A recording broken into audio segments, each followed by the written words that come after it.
कर्तारं कर्मभूभृतां ज्ञातारं विश्वतत्त्वानां वंदे तद्गुणलब्धये। भगवान महावीर स्वामी की, आचार्य उमा स्वामी महाराज की, आचार्य गुरुवर विद्यासागर मुनि महाराज की जय। नमस्ते।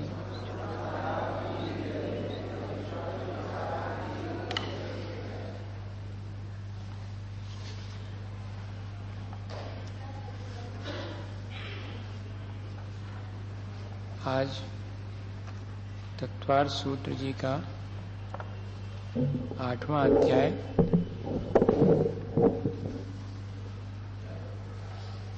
समझेंगे अपन।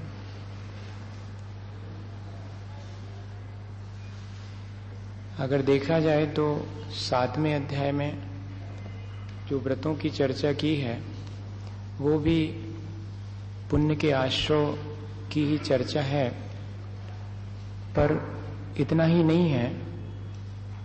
व्रत नियम से चूंकि क्षयोपशमिक भाव होने से संवर और निर्जरा भी होती है, इसलिए 7वें अध्याय को सिर्फ आश्रय तत्व का कथन करने वाला एकांत रूप से नहीं मानेंगे।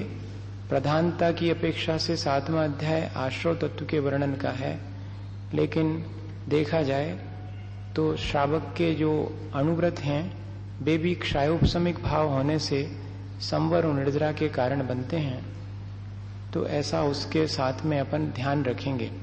8वें अध्याय में बंध तत्व की चर्चा है और फिर मुख्य रूप से संवर निर्जरा की चर्चा तो 9वें अध्याय में ही होती है, पर 7वें अध्याय में भी हम ये ध्यान में रखेंगे कि सिर्फ पुण्य का आश्रय ही नहीं होता है व्रतों के द्वारा, व्रतों के द्वारा संवर और निर्जरा भी होती है। क्यों होती है? क्योंकि वो क्षयोपशमिक भाव है और क्षयोपशमिक भाव संवर और निर्जरा के कारण होते हैं। ओदय्या बंधैरा, औदयिक भाव हैं जो कि बंध के कारण हैं, और उसमें भी सभी औदयिक भाव बंध के कारण हो ऐसा नियम भी नहीं है, पर क्षयोपशमिक भाव तो पुण्य के आश्रय के साथ साथ संवर और निर्जरा के कारण है। ये बात अपन इसमें ध्यान रखेंगे। 8वें अध्याय में बंध की प्रक्रिया किस तरह की है। हालांकि कल अपन ने समझा था कि कर्मों को कहीं आना नहीं होता है, वो तो कर्म वर्गणाएं आत्मा के प्रदेशों पर अनंतानंत पुद्गल वर्गणाओं के रूप में रहती हैं। जैसी हमारे परिणाम मन वचन काय का परिस्पंदन, योग और कषाय, ये दोनों इनके माध्यम से वे पुद्गल वर्गणाएं कर्म वर्गणा के रूप में कन्वर्ट हो जाती हैं और उसी क्षण हमारे आत्मा के साथ इंटरमिगल एक क्षेत्रावगाह संबंध को दूध और पानी की तरह संश्लेष संबंध को प्राप्त हो जाती हैं। उसे ही बंध कहते हैं। आश्रय और बंध दोनों एक ही साथ एक ही समय में होने वाली प्रक्रिया है, लेकिन दो तत्व अलग अलग हैं, इसलिए दोनों को अपन अलग अलग कथन जरूर करते हैं, पर दोनों की प्रक्रिया एक साथ ही होती है। ये अपन ध्यान में रखें। मिथ्या दर्शना विरति प्रमाद कषाय योगा बंध हेतुवा। आचार्यों ने मिथ्या दर्शन, अविरति, प्रमाद, कषाय और योग इनको बंध का हेतु माना है, बंध का कारण माना है। पर एक बात इसमें बहुत गौर से समझने की है कि पहले गुण स्थान में मिथ्यात्व होता है, उस मिथ्यात्व के उदय में चूंकि मिथ्यात्व का बंध होता है, इस अपेक्षा से मिथ्या दर्शन को बंध का कारण लिखा है। वास्तव में देखा जाए तो मिथ्यात्व बंध का कारण नहीं बनता, ना आश्रय का कारण बनता है। आश्रय और बंध का तो योग और कषाय ये दोनों ही कारण बनते हैं। जैसे कि सम्यक दर्शन होने पर कुछ प्रकृतियां बंधती हैं, तो सम्यक दर्शन उन प्रकृतियों के बंध का कारण नहीं होता, बल्कि सम्यक दर्शन के होने पर उसके साथ जो कषाय भाव है और जैसी मन वचन काय की शुभ शुभ प्रवृत्ति है वो बंध में कारण बनती है। यहाँ पर गुण स्थान की अपेक्षा से इन बंध के हेतुओं की चर्चा की गई है। ये बड़ा कंफ्यूजिंग हो जाता है कई लोगों के लिए, क्योंकि अगर हम सरवार सिद्धि और अकलंक स्वामी तत्वार्थ राजवार्तिक में उनके चरणों में बैठ के ये बात समझेंगे तो समझ में आएगी। ऐसे सीधे सूत्र का अर्थ निकालने से तो कोई भी कह देगा कि मिथ्या दर्शन, अविरति, प्रमाद, कषाय और योग ये सब बंध के कारण लिखे हैं। तो इसको थोड़ा सा सूक्ष्मता से अपन को विचार करने के लिए ध्यान में रखना चाहिए कि मिथ्या दर्शन पहले गुण स्थान में है, उसके साथ जो मन वचन काय की क्रिया है और जो कषाय है वो स्थिति अनुभाग और प्रकृति प्रदेश, इन चारों प्रकार के बंध में कारण बनती है। मिथ्यात्व की उपस्थिति चूंकि मिथ्या दर्शन के बंध में कारण बनती है, या कि 16 प्रकृतियां मिथ्यात्व के उदय में बंधती हैं, इसलिए ऐसा कहा गया कि मिथ्या दर्शन भी बंध का कारण है। बस इतना मोटा मोटा रखना, ज्यादा बारीकी में जाने की आवश्यकता नहीं तो उलझन ही होती है, क्योंकि ज्ञान अपना उतना नहीं है, थोड़ा सा है जिस इतना ही समझने लायक है। और अविरति 3 तरह की होती है। एक अनंतानुबंधी संबंधी अविरति होती है, एक अप्रत्याख्यान संबंधी होती है, एक प्रत्याख्यान संबंधी अविरति होती है। ये तीनों प्रकार की अविरति कही गई।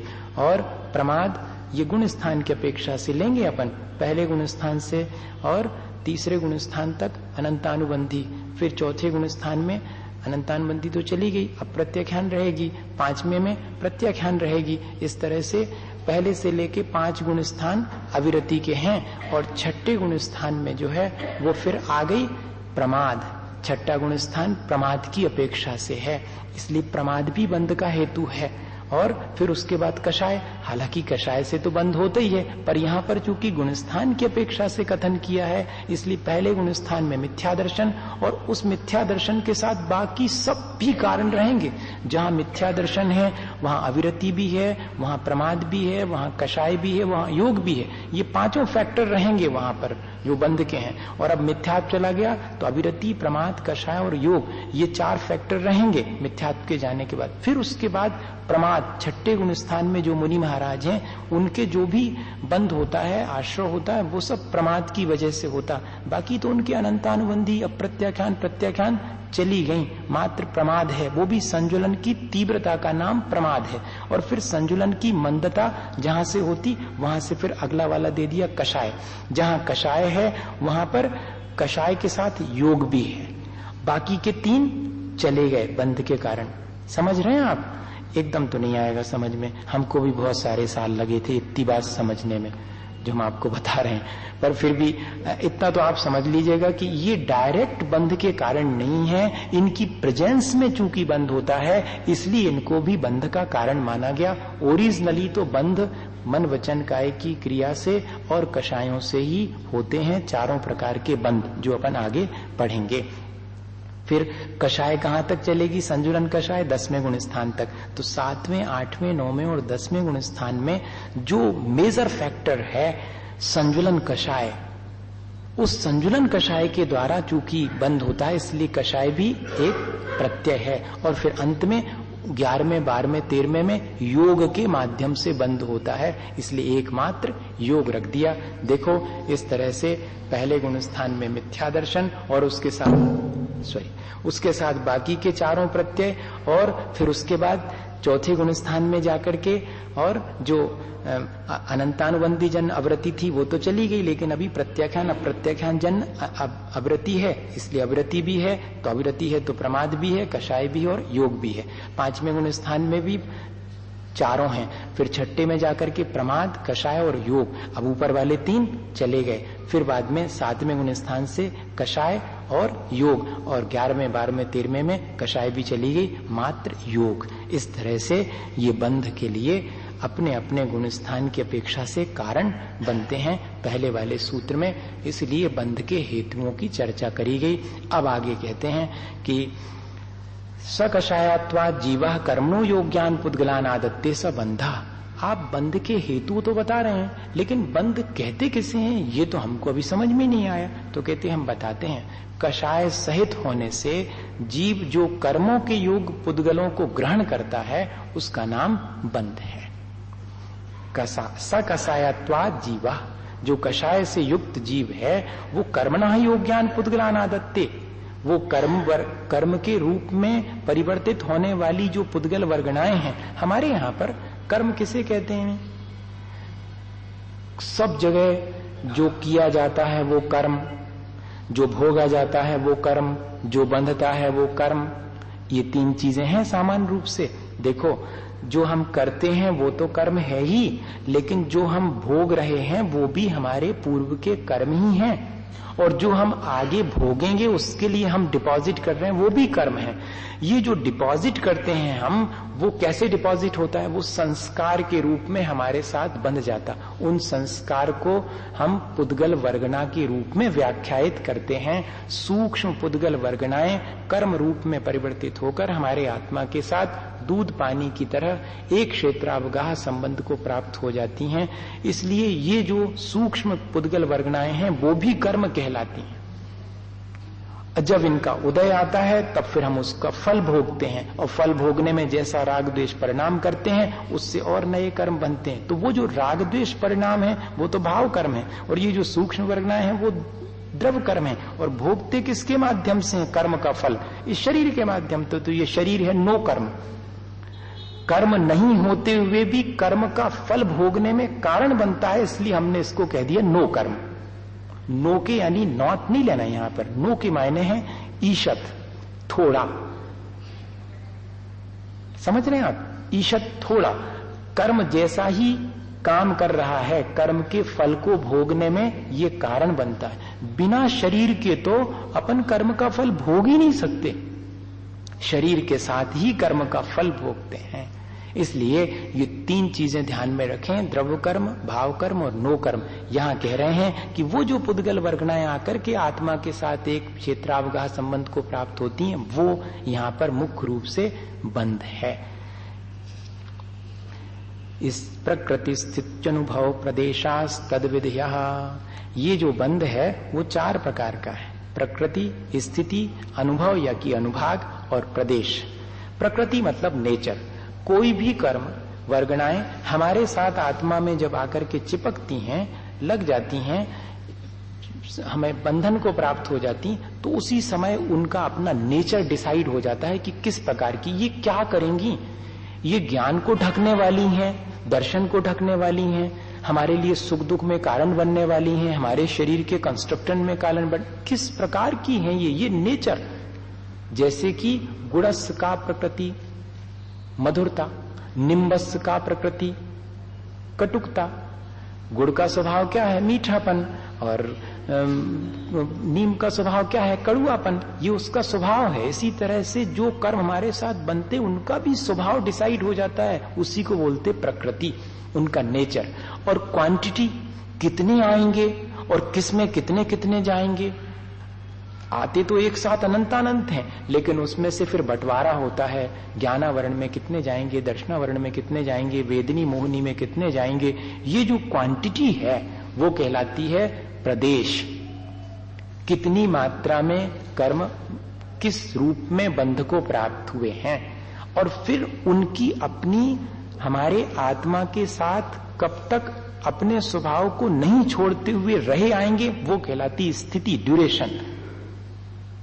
कितने समय तक वो रहे आएंगे और अपना फल देते रहेंगे।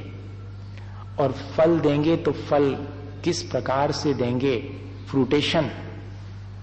फ्रूटेशन के समय उनकी पोटेंशियलिटी क्या होगी, उनका अपना कहना चाहिए उनकी अपनी ताकत क्या होगी, वो कहलाता है अनुभाग। जैसे कि बकरी का दूध, गाय का दूध, भैंस का दूध, सब दूध है, लेकिन बकरी के दूध में घी निकालो कमती निकलेगा, गाय के में थोड़ा ज्यादा निकलेगा, भैंस के में और ज्यादा निकलेगा। ये क्या चीज है? ये उसकी ताकत।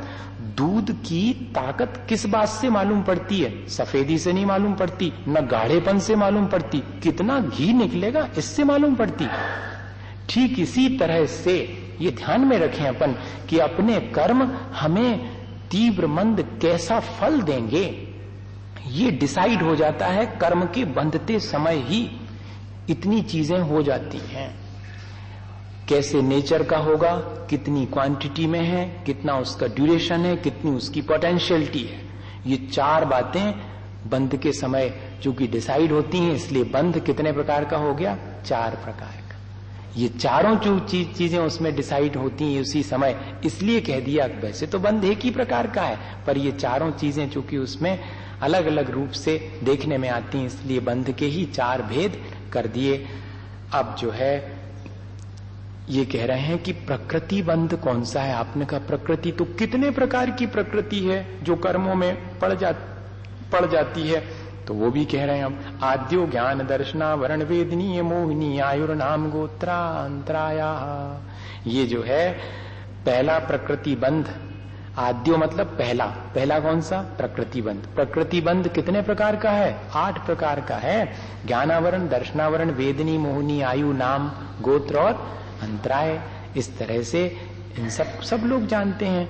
ज्ञान को ढकने वाला कर्म ज्ञानावरण, हमारे दर्शन गुण को ढकने वाला दर्शन समझते हैं, जो अपन सबसे पहले किसी चीज को सामान्य रूप से देखते हैं, जस्ट सी, कोई क्वेश्चन नहीं है कि क्या है, तो वो जो दर्शन वो कहलाता दर्शन, सामान्य प्रतिभास। और फिर उसके बाद में जो विकल्प उठते हैं कि क्या है, कैसा है, वो सब है ज्ञान। दर्शन और ज्ञान को ढकने वाले 2 अलग अलग कर्म हो गए। हमें सुख दुख में कारण बनने वाला एक कर्म है, साता असाता में कारण बनने वाला वेदनी कर्म है। हमारे श्रद्धान को विकृत करने वाला, हमारे अपने आचरण को विकृत करने वाला मोहिनी कर्म है, 2 प्रकार का, दर्शन मोहिनी और चारित्र मोहिनी। हमारे अपने उसके बाद कौन सा नंबर आ गया? आयु। हमें किसी एक स्थान पर रोके रखने वाला, भव स्थिति कारणम आयु। एक जगह हमें जैसे कि खूंटे से किसी को बांध दिया जाता है, तो ऐसे ही 60 साल के लिए बंध गए, अब 60 साल तक मनुष्य में ही रहना पड़ेगा, ये हो गई आयु।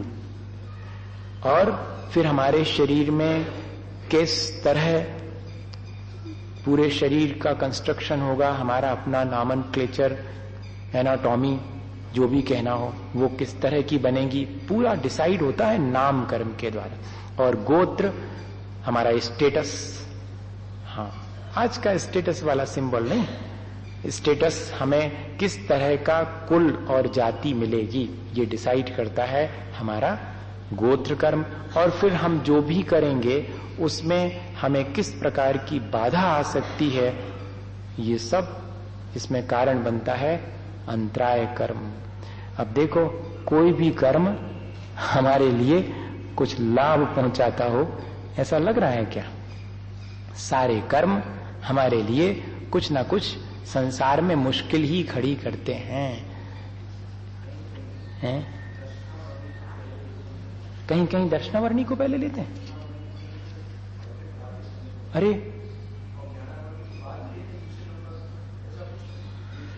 इसमें तो आचार्यों ने लिखा हुआ है कि क्रम जो बनाया है वो ज्ञानावरण और दर्शनावरण का ही क्रम बनाया है, और उसके बाद वेदनी रखा, फिर मोहिनी रखा।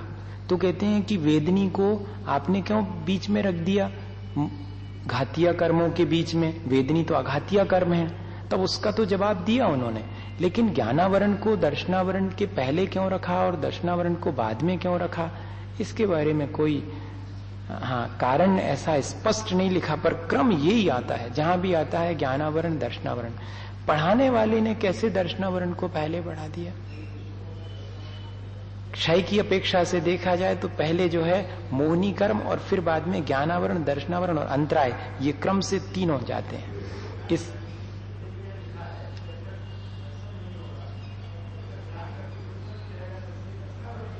पहले रखना चाहिए, ऐसा लॉजिक दिया है।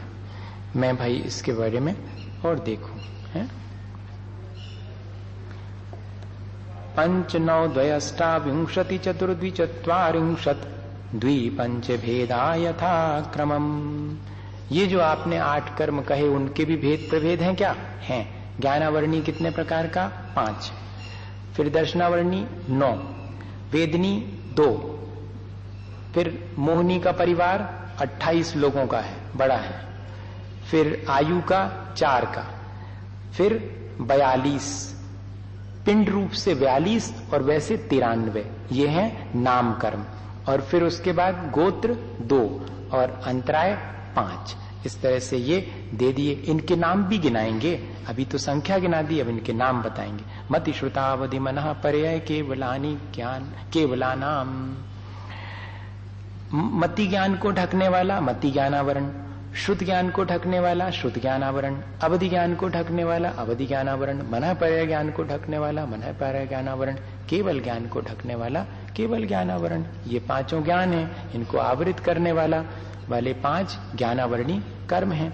चक्षुरचक्षु रवधि केवलानाम निद्रा निद्रा निद्रा प्रचला प्रचला प्रचला स्त्यान्निगृत्यश्च। ये 9 भेद हैं। चक्षु दर्शन, आंख से किसी भी चीज को जानने से पहले जो सामान्य प्रतिभास होता है उसे चक्षु दर्शन कहते हैं। और आंख के अलावा बाकी 4 इंद्रियों के द्वारा किसी भी चीज को जानने से पहले जो सामान्य प्रतिभास होता है वो अचक्षु दर्शन कहलाता। अवधि ज्ञान से पहले जो सामान्य प्रतिभास होता उसे अवधि दर्शन कहते हैं। और केवल ज्ञान के पहले और बाद में तो कह ही नहीं सकते, क्योंकि केवल ज्ञान और केवल दर्शन तो साइमल्टेनियस एक साथ ही होते हैं, उसमें आगे पीछे का कोई सवाल ही नहीं है। इसलिए सिर्फ केवल कहने के लिए, कथन करने के लिए कह सकते कि केवल ज्ञान से पहले जो सामान्य रूप से प्रतिभास होता है वो केवल दर्शन कहलाता, पर दोनों एक साथ ही होते हैं केवली भगवान को। और निद्रा 5 प्रकार की है। सामान्य रूप से श्रम और खेद को दूर करने के लिए स्वान के समान जो अल्प निद्रा ली जाती है उसे निद्रा कहते हैं। और निद्रा से जाग करके पुनः पुनः सो जाना, आंख में किरकिरी जैसी मालूम पड़ना, आंख बंद करने पर भी, खोलने पर भी बार बार और बंद हो जाना, ये निद्रा कहलाती है। ये बड़ी निद्रा है, गहरी निद्रा है, डीप स्लीप। इसमें तो उठने में बहुत मुश्किल होती, उठ जाता है पुनः सो जाता है। प्रचला ये ड्रॉसीनेस है, बैठे बैठे जो अल्प निद्रा ले ली जाती है वो कहलाती प्रचला। सिर घूमने लग जाता है और झपकी आ गई, फिर उठ गए, है ना। और अगर कोई कहे कि आपको नींद लग गई थी, नहीं हम तो जाग रहे थे, बिल्कुल देख रहे थे पूरा, फिर थोड़ा आ गई, फिर ड्रॉसीनेस। तो ये निद्रा का उदय, ये बहुत अल्प माना जाता है। निद्रा और प्रचला ये छोटी निद्राएं हैं। और फिर प्रचला तो ऐसी नींद है कि खड़े खड़े सो जाए।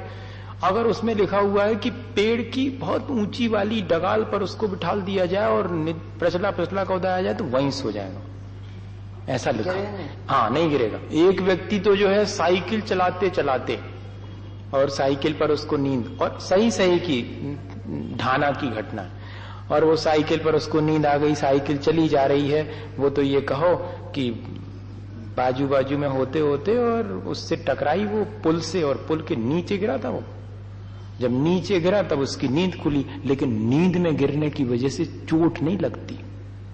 हाँ, नींद में गिरे थे, चोट बिल्कुल नहीं आई उसको, उठ गया वो, उठ करके बिल्कुल एकदम।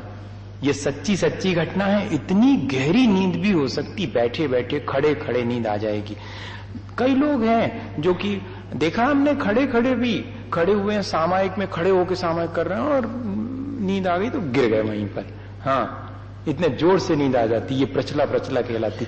जिसको प्रचला का और निद्रा का उदय हो, और आखिरी वाली स्त्यान ग्रद्दी में तो नींद में उठ करके और बहुत बड़े बड़े काम करके पुनः आकर के सो जाता है, और सुबह जागने पर कुछ भी स्मरण नहीं रहता है।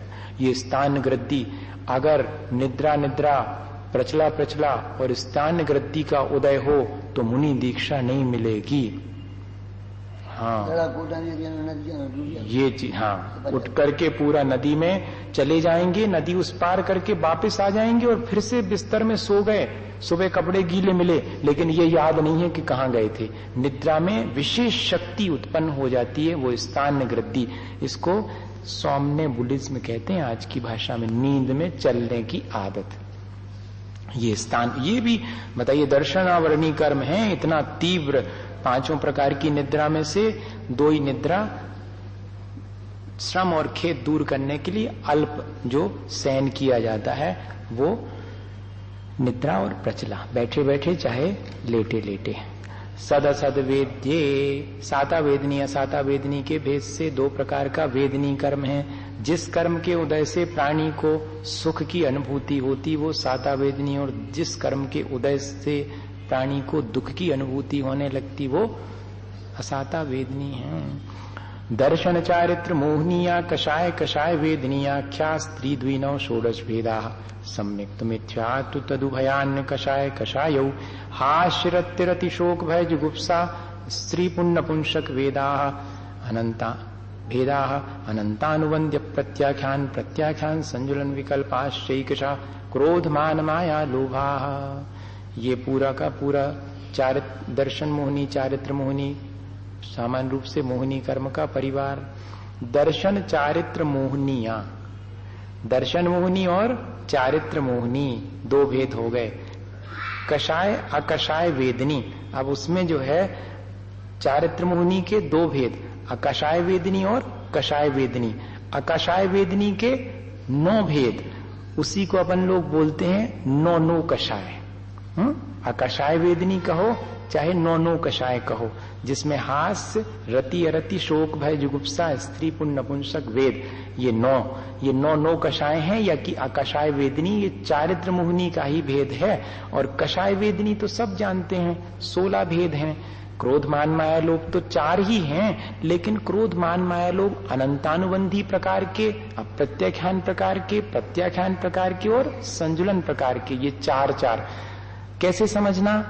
6 महीने के बाद तक जो क्रोध मान माया लोभ चलता रहे, 6 महीने के बाद भी क्रोध मान माया लोभ बना हुआ है, उसका संस्कार बना हुआ है, तो समझना अनंतानुबंधी है। 6 महीने के पहले पहले समाप्त हो गया, 15 दिन से ज्यादा और 6 महीने के बीच में तो अप्रत्याख्यान 15 दिन के पहले पहले ही समेट गया हिसाब किताब। क्रोध मान माया लोभ का तो मोटा हिसाब है, तो फिर प्रत्याख्यान और 48 मिनट के भीतर भीतर क्रोध मान माया लोभ का संस्कार। लेकिन कैसा? किसी से क्रोधवश कोई बात कह दी और 48 मिनट के पहले पहले उससे क्षमा याचना भी कर ली, उसके बारे में मन में अब कोई दुर्भावना नहीं रहना, ये कहलाएगा अभाव। हाँ, बिल्कुल मन चित्त वैसा ही हो जाना चाहिए जैसा पहले था। ऐसा नहीं कि वो तो हमने तुम्हें माफ कर दो, तो मनो हमें अभी याद है तुमने जो कचू कही थी, अब बताओ। अगर जी है आपके अंदर तो बहुत चलेगी, वो बहुत दिन तक चलेगी, फिर उसका फिर कोई पार नहीं है। उस बिल्कुल निर्मल चित्त बालक के समान भूल गए, कहो 5 मिनट पहले अच्छी मुक्का मुक्की हो गई और फिर बाद में 2 जने गले में हाथ डाले और घूम रहे, और उनके माता पिता 2 ने कहो बोलचाल बंद कर दी। जे है कषाय, इनकी तीव्र है और इनकी मंद है। ऐसा लेना, इसके लिए 16 भेद हो जाएंगे। उनकी अपनी किस तरह की वैरायटी है। क्रोध मान माया लोभ तो है ही, लेकिन उनकी अपनी अनंतानुबंधी प्रकार के हैं कि अप्रत्याख्यान की प्रत्याख्यान की संजुलन, ये इस तरह ये हो गया।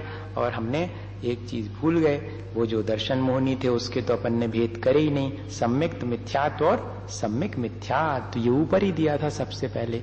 तो ये 3 भेद हो गए दर्शन मोहिनी के, और बाकी के 25 हो गए 16 कषाएं और 9 कषाएं। 25 हो गए चारित्र मोहिनी के और 3 हो गए, तो कुल मिलाकर कितने हो गए? 28 हो गए ना है?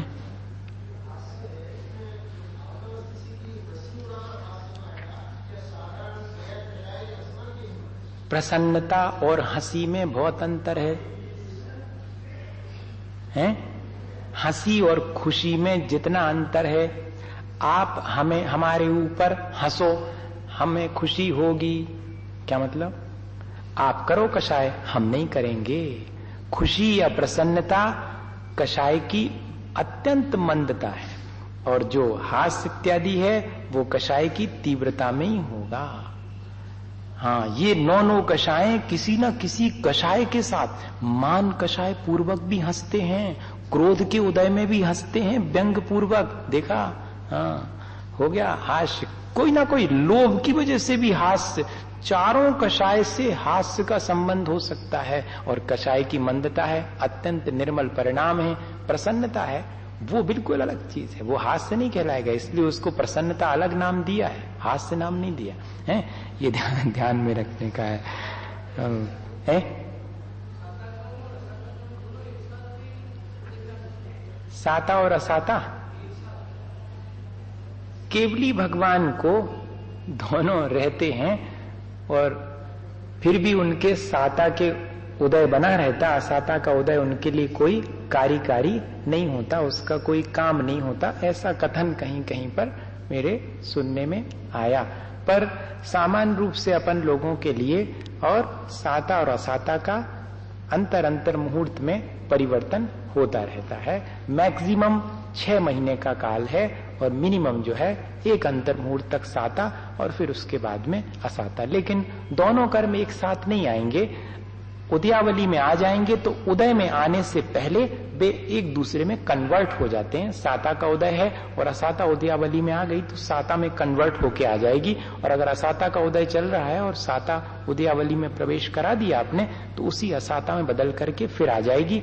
अपन को थोड़ा सा कष्ट होता है, उस कष्ट को अपने परिणामों से और बढ़ा लेते हैं, उसकी उदीर्णा करवा लेते हैं और संक्रमण करवा लेते हैं। ये थोड़ा सा माने भीतर चलने वाला काम है, इसलिए उसको अपन उस तरह समझें। एक साथ तो दोनों का उदय नहीं आएगा, जब भी आएगा तो एक का उदय आएगा, दूसरा उसमें कन्वर्ट होकर के आता चला जाएगा। इस तरह की प्रक्रिया है, एक साथ आने की बात नहीं है।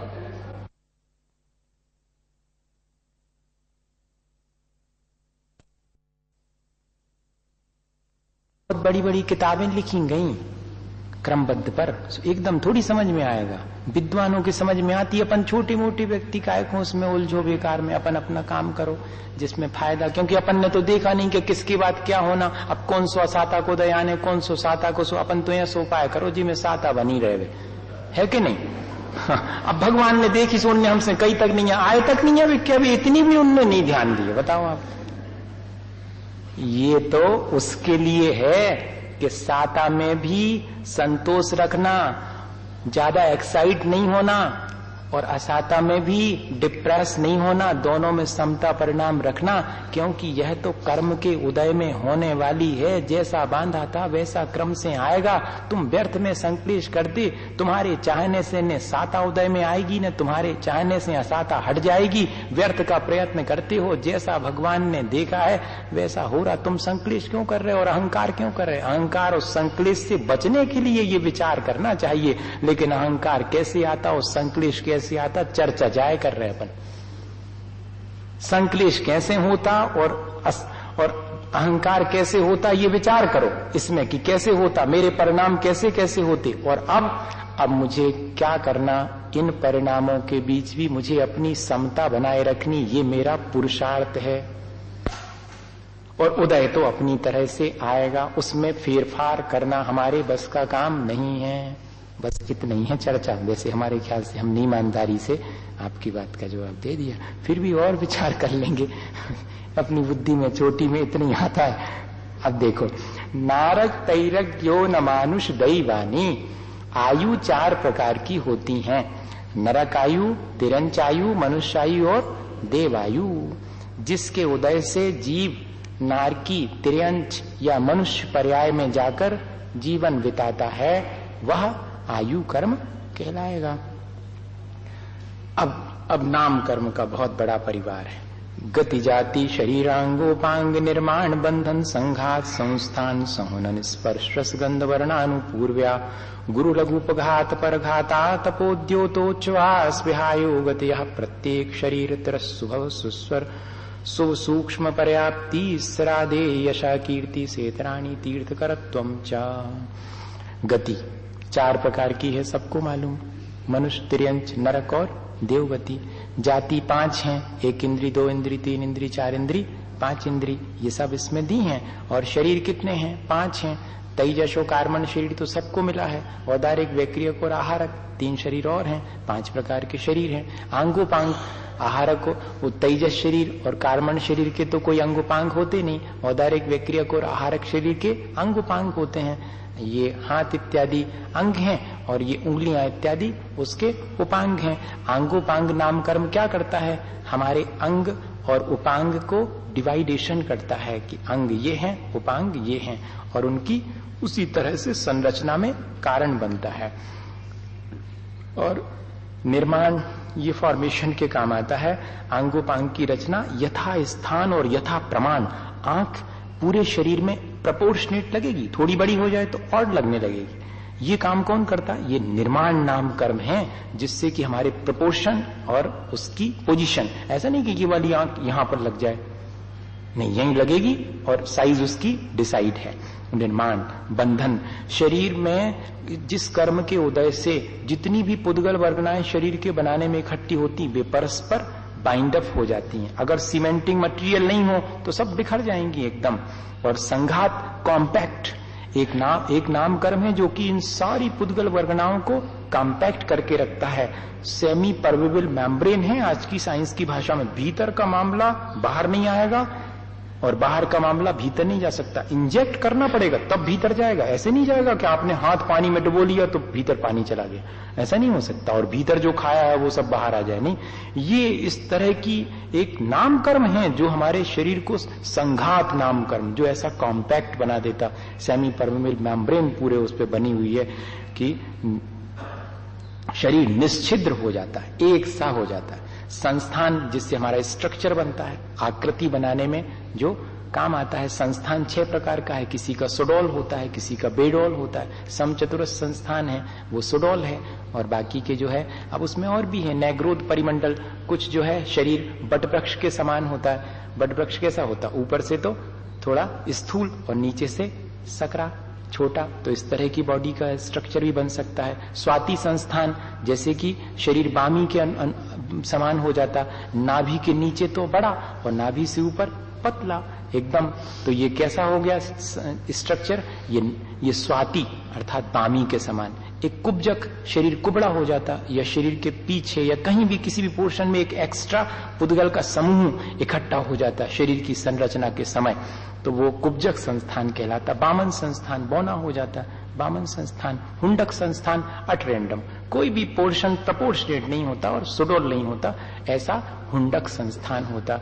इस तरह से ये 6 संस्थान है, स्ट्रक्चर है। ज्वाइंट्स कैसे होंगे बताइए, कितना सूक्ष्म है कर्म। और सबसे बड़ी चीज, इन सब चीजों के लिए कोई कर्म रेगुलेट कर रहा है, ये जानने वाले का ज्ञान कितना सूक्ष्म है। हमारे जो ज्वाइंट्स हैं, इन सबके, इन ज्वाइंट्स की कैपेसिटी क्या है, इनकी स्ट्रेंथ क्या है, वो भी 6 प्रकार की। वज्र, वृषभ, नाराज, सहनन। एक तो हड्डियां वज्र की और उनके ज्वाइंट्स वो भी वज्र के, और उनके ऊपर एक शॉकअप की तरह एक कवर, 2 हड्डियों को जोड़ने के लिए ऊपर से भी, जैसे कि अपन 2 पाइप जोड़ते हैं ऊपर से एक शॉकअप लगा देते, इस तरह का वृषभ।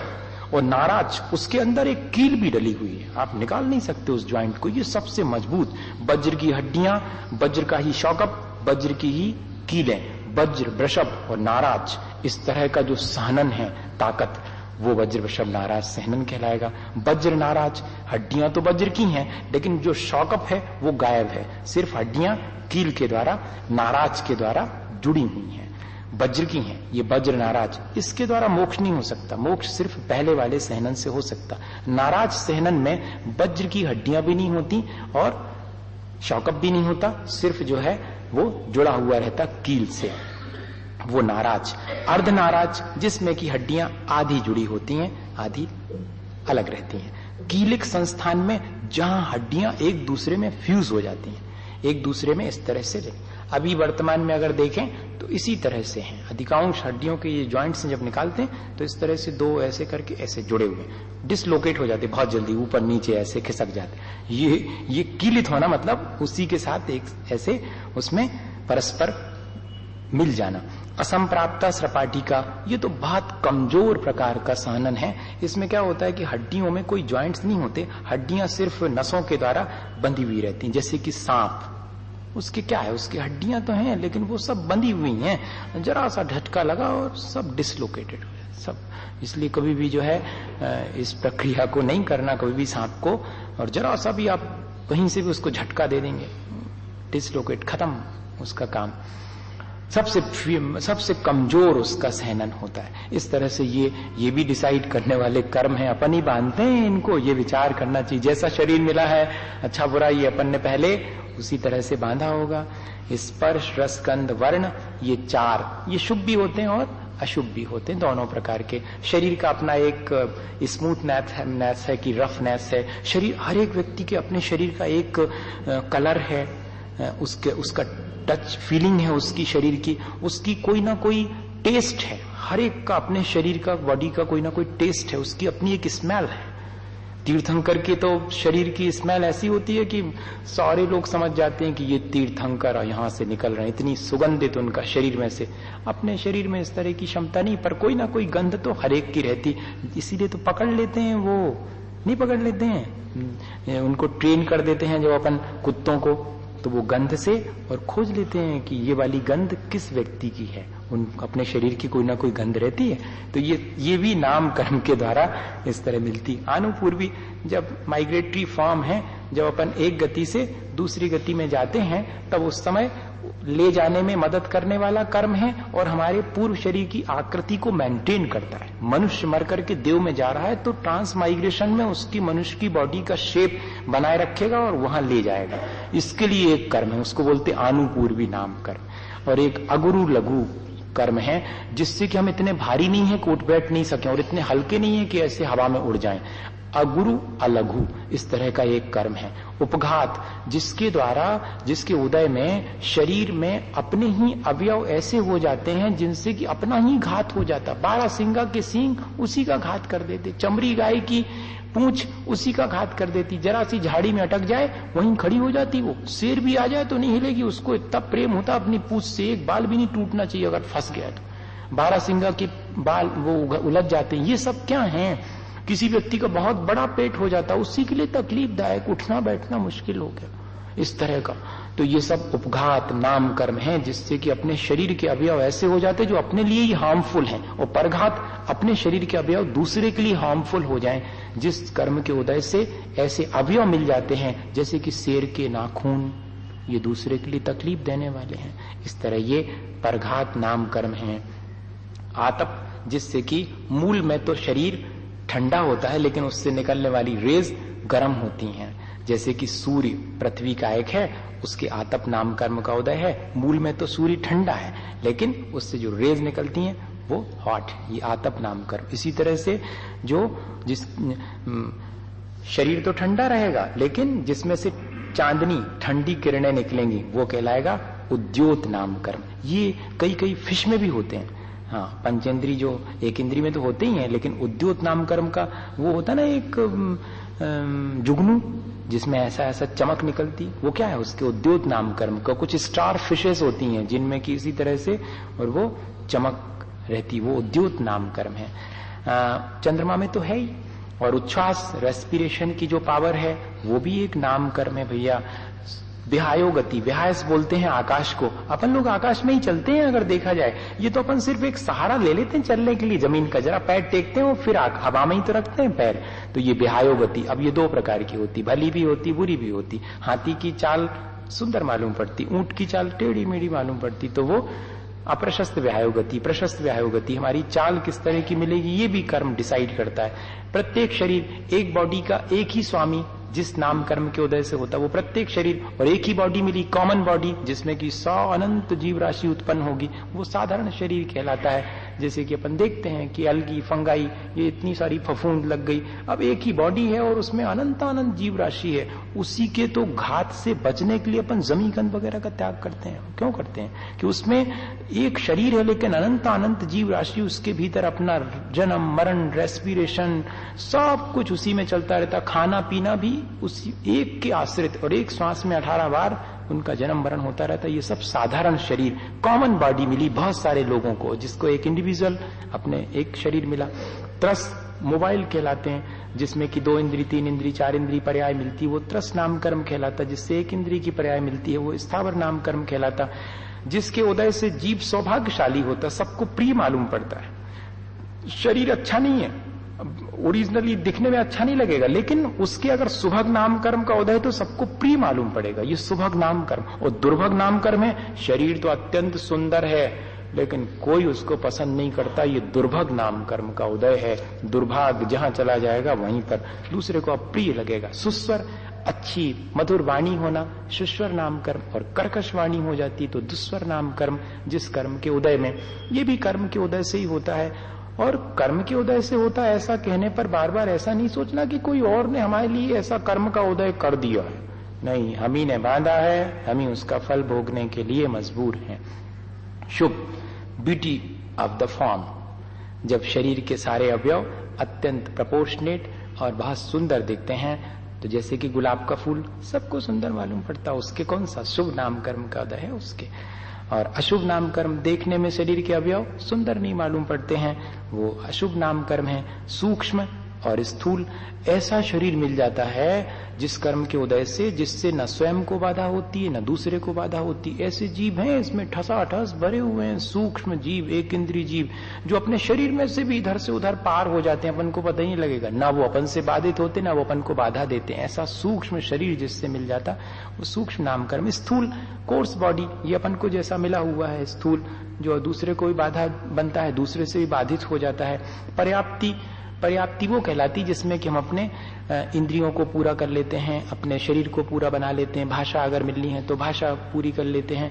इन सब की क्षमता की पूर्णता का नाम पर्याप्ति है। जैसे कि रॉ मटेरियल अपन ने अपने मकान बनवाने के लिए रख लिया और फिर अपन ने मकान पूरा कंस्ट्रक्ट कर लिया तो कहलाएगा कि आपने कंप्लीट कर लिया। इसी तरह से शरीर के योग बनाने के योग आहार वर्गणाएं ग्रहण करते हैं और फिर उनके द्वारा इंद्रिय, शरीर, भाषा, मन, ये सारी चीजें जब अपन पूरी कर लेते हैं उसको बोलते पर्याप्ति नाम कर्म। और जिस कर्म के उदय से हम ये सब पूरी नहीं कर पाते हैं, वो बीच में ही मरण हो जाता है, वो अपर्याप्त नाम कहलाता। लब्धि अपर्याप्त, जिनको कि शरीर पर्याप्ति पूर्ण नहीं हो पाती है और उसके पहले ही मरना पड़ता है, वो अपर्याप्त नाम कर्म कहलाता है। जिनमें कि कंस्ट्रक्शन पूरा नहीं होता बॉडी का, जिसमें कंप्लीट कंस्ट्रक्शन की पावर होती, वो पर्याप्ति नाम कर्म जिसके उदय से।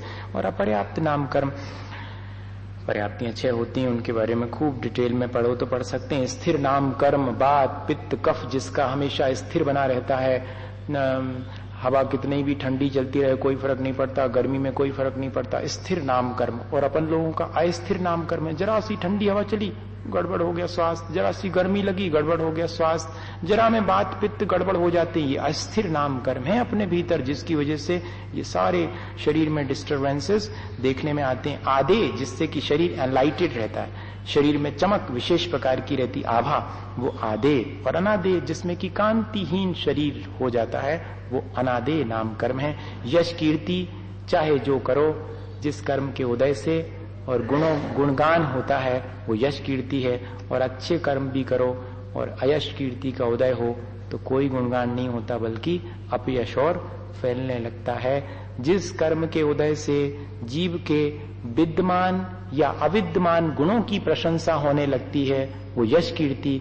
और जिस कर्म के उदय से जीव के विद्यमान या अविद्यमान अवगुणों की निंदा होने लगती है, वो अयश कीर्ति है। तीर्थकरत्वम, तीर्थंकर प्रकृति है जो तीनों लोकों में जिसके उदय से पूज्यता प्राप्त हो जाती है। बस एक है नाम कर्म जिसमें कि तीनों लोकों में पूज्यता प्राप्त कराने वाली ये कर्म प्रकृति है। जैसे तीर्थंकर प्रकृति, उदय भी नहीं आया तीर्थंकर प्रकृति का, उसके पहले ही जन्म लेने से 15 महीने पहले बाजे बजना शुरू हो जाते हैं। हाँ, आनंद, सब जगह आनंद छा जाता है। ऐसी तीर्थंकर नाम कर्म है। इस तरह से ये पूरा हुआ। उच्चैर्णी, गति और आयु। आयु तो उस निश्चित भाव में हमें निश्चित समय के लिए रोके रखने में कारण बनती, और गति जिसके उदय से हम ऐसा फील करते हैं कि हम मनुष्य हैं, पशु ऐसा फील करते हैं कि वे पशु हैं, नारकी ऐसा फील करते हैं कि वे नारकी हैं। गति नाम कर्म के उदय से इस तरह की फीलिंग होती, और आयु कर्म के वजह से हम उतने समय के लिए उस जगह रुकने को बाध्य हो जाते। ये दोनों में डिफरेंस। हाँ, गति का बंध हमेशा होता रहता है और आयु का बंध निश्चित अवसर पर होता है। जैसी आयु बांध लेते हैं, जितनी गति बंधी है वो सब उसी में कन्वर्ट होकर के फिर उदय में आती हैं।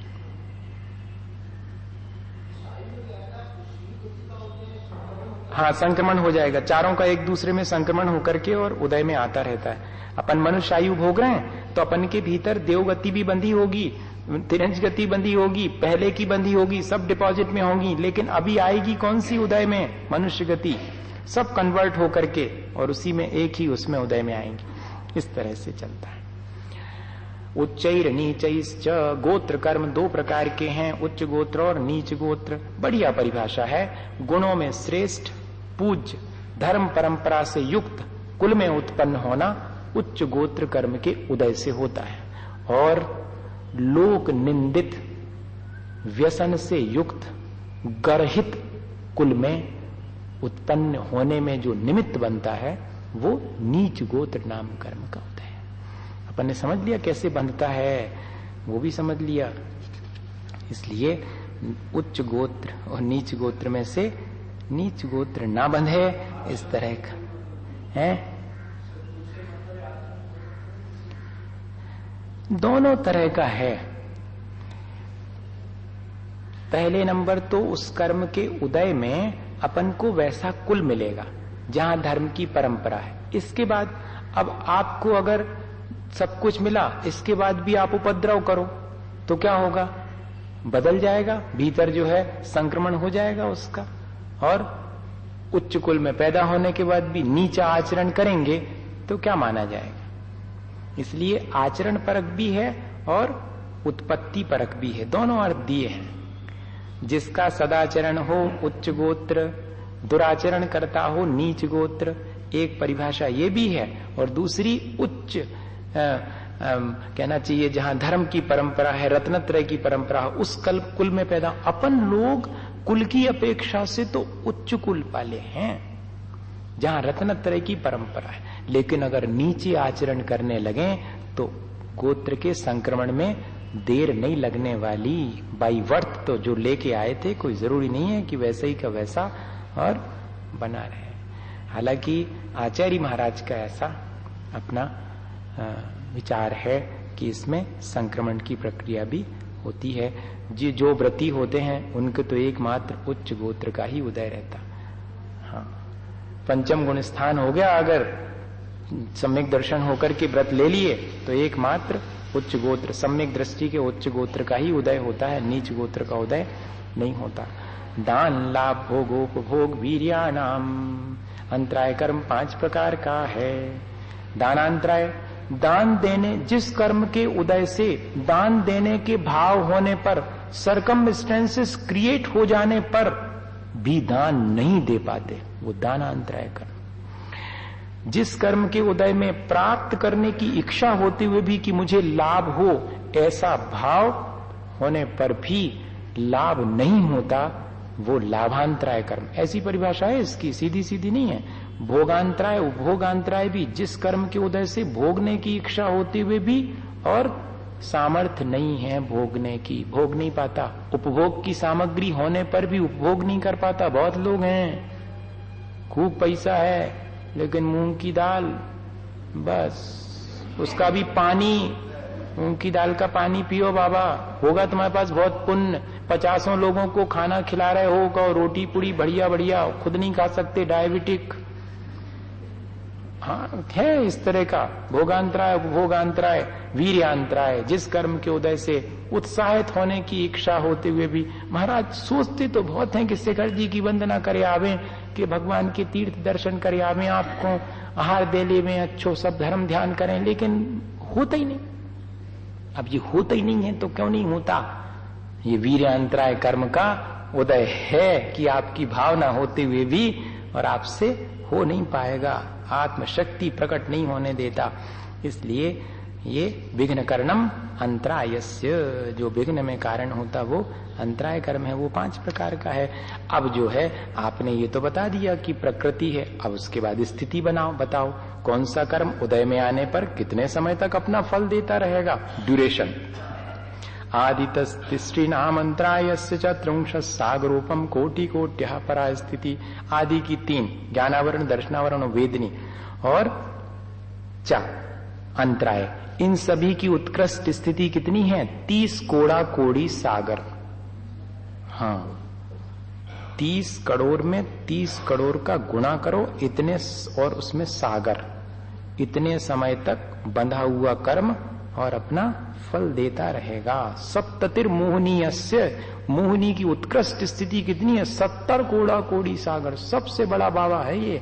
बहुत समय तक एक बार बांध लिया, अब भोगो। और काटना हो, अगर काटना हो तो अंतर मुहूर्त में। हाँ, ऐसा नहीं समझना कि हमने इतने बांध लिए तो अब इतने भोग नहीं पड़ेंगे। कमरे में अंधेरा बहुत वर्षों से भरा है, एक जरा सी रोशनी की किरण ले जानी है, सब खत्म हो जाता है। ये भी ध्यान रखना, कर्मों की निर्जरा हमारे अपने समता परिणाम से सहज रूप से हो जाती है। इसलिए डरने की बात नहीं है। डरने की इसलिए बात है कि हमारे परिणाम ना बिगड़े, इसलिए डरते भी रहना, और परिणाम संभल जाएंगे तो ये फिर डरने की कोई बात नहीं है। मैंने किया विगत में कुछ पुण्य पाप, जो आ रहा उदय में स्वयमेव आप, होगा न बंद तब लो जब लो न राग, चिंता नहीं उदय से बन बीत राग। आचार्य महाराज ने 4 लाइनें लिख दी कि मैंने पहले कोई अज्ञानतावश पुण्य पाप किया, मेरे साथ बंधा हुआ है, ठीक है, वो अपना समय होने पर उदय में आएगा, उदय में आकर के मेरा कुछ बिगाड़ नहीं कर सकता। अगर मैं वीतरागी हूं, मैं अपने परिणाम संभाले रहूं, तो कर्म मेरा उदय में आकर के भी आगामी बंध नहीं करवा सकता। ये भी अपने को ध्यान में। विंशतिर नाम गोत्रियो, नाम गोत्र कर्म की उत्कृष्ट स्थिति 20 कोड़ा कोड़ी सागर की है। 33 सागरोपमान्यायुष, आयु कर्म की उत्कृष्ट स्थिति 33 सागर, सर्वार सिद्धि और 7 में नरक, आयु कर्म अधिकतम। अपरा 12 मुहूर्ता वेदनीयश, वेदनी कर्म की जघन्य जो स्थिति है वो 8 मुहूर्त, 1 मुहूर्त 48 मिनट का होता, 8 मुहूर्त मिनिमम। नाम गोत्रियो रष्टौ, नाम और गोत्र कर्म की भी जघन्य स्थिति 8 मुहूर्त है। वो तो वेदनी की है 12, और नाम और गोत्रियो रष्टौ इनकी 8 है। शेषानामंतर मुहूर्ता, शेष सब 5 कर्मों की जघन्य स्थिति अंतर मुहूर्त, अंतर मुहूर्त के बाद ये समाप्त। विपाकोनुभवा, अनुभव कहा था आपने, तीसरे नंबर का बंध अनुभव या कि अनुभाग, तो कहते फल देने की जो सामर्थ्य है विपाक, विपाक का मतलब फ्रूटेशन, तो वो जो फल देने की सामर्थ्य है उसका नाम ही अनुभाग है या कि अनुभव है। एक सूत्र में विपाकोनुभवा, स यथा नाम, वो विपाक कैसा होता, फ्रूटेशन कैसा होता, जिसका जैसा नाम है, ज्ञानावरणी, ज्ञान का को ढकने वाला, उसके नाम के अनुसार ही, तो स यथा नाम, जिस कर्म का जैसा नाम है उसके अनुसार उसका फ्रूटेशन भी वैसे ही होता है। ततश्च निर्जरा, अच्छा तो फिर ये अपना फ्रूटेशन देने के बाद क्या होता, कहते डिटैच, डिसोसिएट हो जाता, आत्मा के साथ उसका संबंध खत्म, अपना फल दिया, बाहर जाओ। जैसे कि पेड़ में फल लगा और पककर के नीचे गिर गया, अब फिर से थोड़ी लगेगा उसमें। हाँ, इतना जरूर है कि कर्म का फल भोगते समय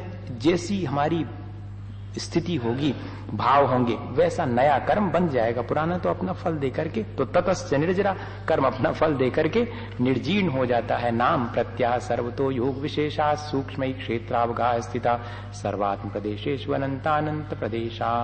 प्रति समय प्रदेश कितने आएंगे, अब प्रदेश बंद आ गया है ना, आखिरी वाला, प्रकृति हो गई, स्थिति हो गई, अनुभाग हो गया, और अब प्रदेश।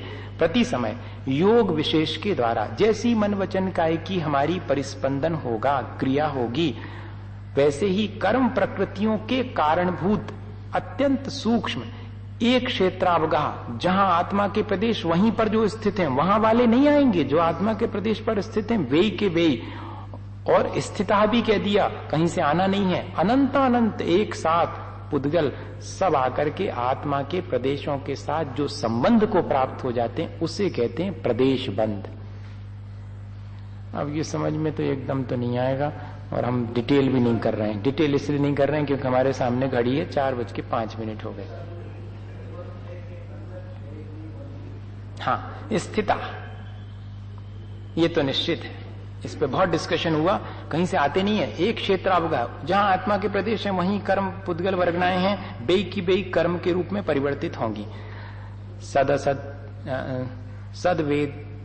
सदवेद्यायुर नाम गोत्राणी पुण्यम, सातावेदनी पुण्य प्रकृति है, और शुभ आयु, 3 आयु शुभ हैं नरक को छोड़ करके, और नाम कर्म की कुछ प्रकृतियां हैं जो शुभ हैं, और उच्च गोत्र शुभ है, ये सब पुण्य प्रकृतियां हैं। अतोन्यत पापम से सब जो है वो पाप प्रकृतियां हैं। पुण्य प्रकृति में तो साता वेदनी है, वेदनी में से, बाकी ज्ञानावरण दर्शनावरण में और मोहिनी में कौन पुण्य प्रकृति नहीं है। वेदनी में साता वेदनी पुण्य प्रकृति है, नरक आयु के अलावा 3 आयु पुण्य प्रकृति है, मनुष्य गति और देव गति, दो गतियां हैं पुण्य प्रकृति। पंचेंद्रिय अपन को मिली जाती। देख तो लोग कितनी पुण्य प्रकृतियां पल्ले में हैं, जब आकर के ऐसे हुए हैं। साता वेदनी, नरक आयु के बिना 3 आयु, वे भी पुण्य के उदय से मिली। मनुष्य गति, देवगति, ये दोनों पुण्य प्रकृति। पंचेंद्रिय जाति, औदारिक आदि 5 शरीर, 3 अंगोपांग, समचतुरस संस्थान, ये नहीं मिला अपन को। वज्र वृषभ नारा सहनन, ये पुण्य प्रकृति है। प्रशस्त स्पर्श रसगंध वर्ण, ये पुण्य प्रकृति। मनुष्य गति और देवगत्यानुपूर्वी, मनुष्य गत्यानुपूर्वी, देवगत्यानुपूर्वी, ये भी पुण्य। अगुरु लघु जो कर्म है वो भी पुण्य प्रकृति है। परघात पुण्य प्रकृति है। उच्छ्वास भी पुण्य प्रकृति। आतप, उद्योग, प्रशस्त व्यायोगति, ये पुण्य। त्रस और बादर, पर्याप्त, प्रत्येक शरीर, स्थिर, शुभ, सुभग, सुस्वर, आदे, यश, कीर्ति, निर्वाण, तीर्थंकर और उच्च गोत्र, ये पुण्य प्रकृतियां हैं। बाकी से सब पाप प्रकृतियां हैं। इस तरह से बंध तत्व के बारे में अपन ने जानकारी हासिल करी। अपन को इसको पढ़ने के बाद क्या करना चाहिए? कर्म के उदय में समता भाव रखेंगे तो कर्म का बंध कमती होगा, और अगर हम राग द्वेष करेंगे तो बंध अधिक होगा। इतनी बात काम की है। बाकी क्षयोपशम के लगाने के लिए इसको भी जानना जरूरी है।